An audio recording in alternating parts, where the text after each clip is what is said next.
So how long do you take to actually get into your senses when you wake up? The new MacBook now wakes up from sleep instantly, just like your iPhones or your iPad. So how cool is that?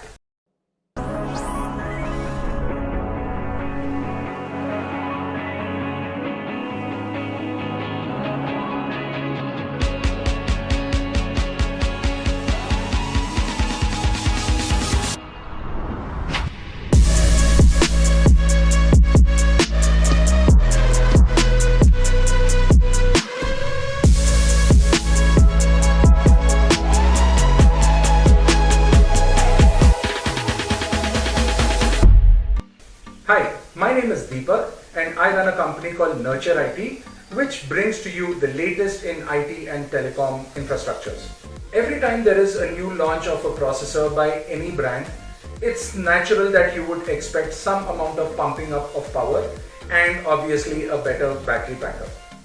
But last year, Apple took the entire IT industry into a spin when they launched their new processors, which is the M1, and that is built on their own silicon.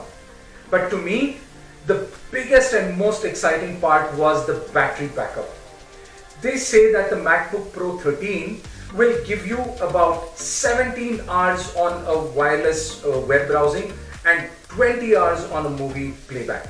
While Apple Silicon has always been at the heart of the iPhones, the iPads, and even the Apple Watches, this is the first time they are actually bringing it into their own, the MacBooks.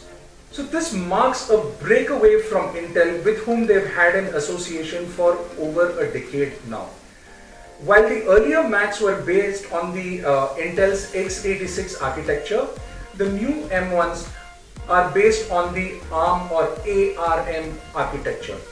ARM of course is not new, they've already been powering the smartphones and tablets already.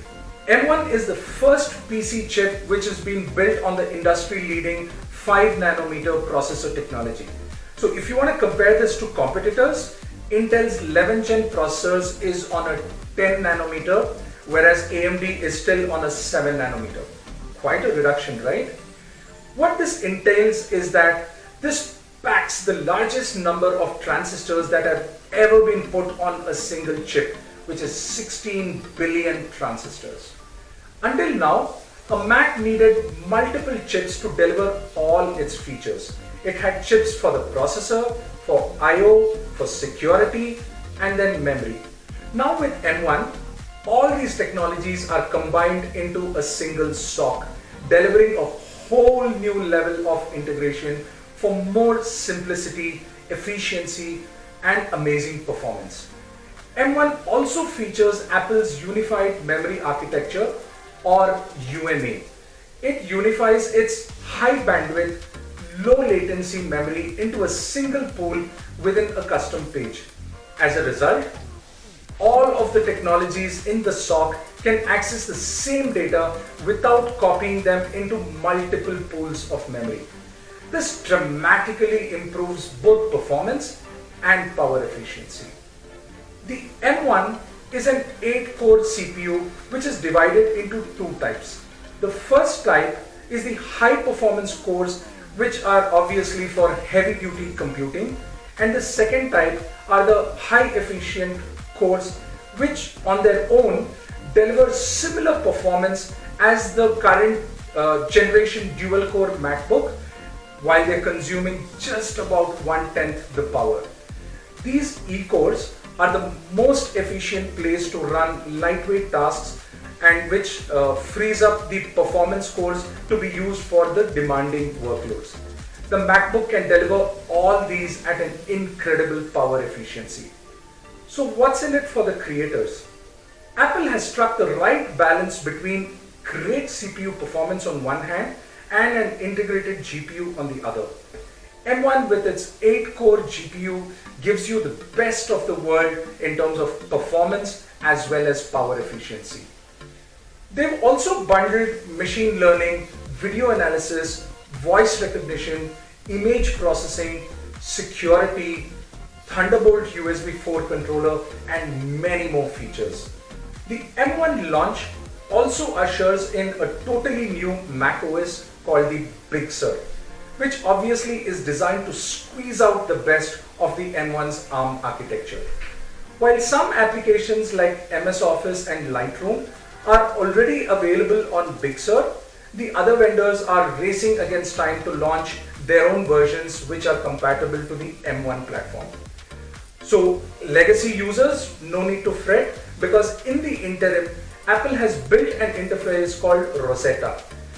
What Rosetta does is it helps your legacy software applications which were developed on the Intel's x86 architecture to seamlessly run on the Big Sur, which is powered by M1's ARM architecture. To talk about the rest of the features, for the first time ever, you can use all your iPhone and iPad apps directly on your MacBook without any changes. As I said earlier, it gives you the longest ever battery backup that not just a Mac gave, but any other PC in the world. Coming back to the camera, which Apple is always famed for, there is a lot of noise reduction which has come in, there's an auto white balance, and there is machine learning to give you an enhanced face detection. Coming to the display, Pro Display XDR is available to you at a full 6K resolution. There have been unconfirmed articles that talk about their next launch, which is the M1S processor, which obviously is going to be better than the M1. We all know how secretive Apple is always about their work in progress products. So we'll just have to wait and watch as to what is in store. So to end, I'm sure all of you are curious as to how this M1 processor compares with its competitors, which is Intel and AMD.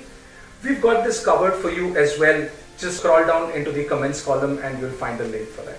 So if you are curious to find out about how it can help you in your productivity, you know whom to reach out to. Good luck.